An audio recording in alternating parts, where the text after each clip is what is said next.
vomit, fights, karaoke, wine spilled up walls, cleaning staff treated unacceptably. That's all from just a couple of the 16 parties detailed in the Caligula's epic everyone's talking about, the Sue Gray report. Police turned up to one party after a panic alarm was triggered.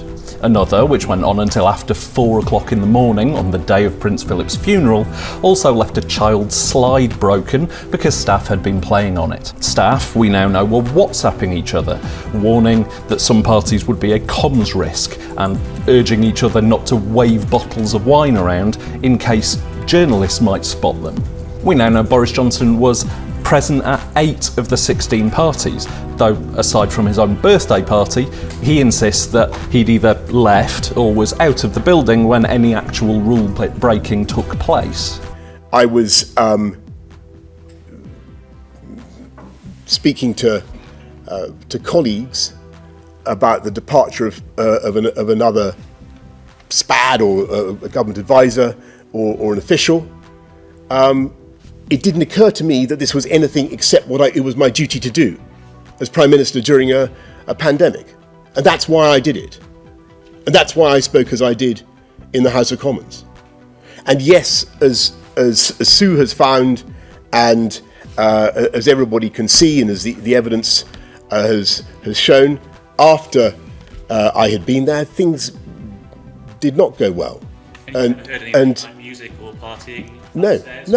And that's the core of the Prime Minister's excuses today. And it will be quite astonishing to many people. People who followed the rules to the letter, people who cancelled weddings, missed life events, held virtual funerals, weren't able to visit relatives in hospital, and even delayed treatments of their own.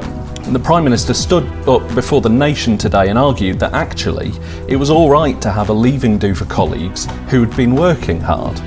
And it was an essential part of his role as leader to turn up to these leaving parties or work events as he described them. In reality, I think if you'd asked most people at the time whether in their understanding of the rules as set out by Boris Johnson and his ministers on television every day, whether it was okay to hold an in-person boozy leaving do for a member of staff, they'd probably have said no.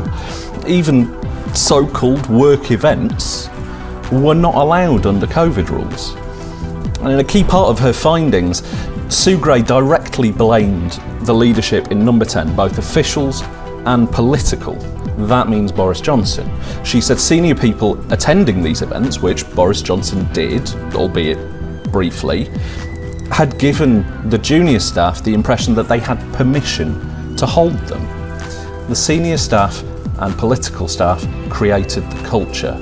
But Boris Johnson kind of neatly ignored all that in his statement to the Commons and in his press conference to the nation. He argued that he'd had a reshuffle of some of his top staff and that he believed that the most important part of his job right now was to ignore the people who think he should resign and carry on regardless. Those people, according to a new poll, make up 59% of the population. Incidentally, another part of that poll found that just 7% of the population think he actually will resign. But as Tory MPs let that sink in, they've got a calculation to make. Again, they're the only people currently who have the power to get rid of him. It's again down to them to decide, in the cold light of grey, whether letting him stay will help them or hurt them in the next election.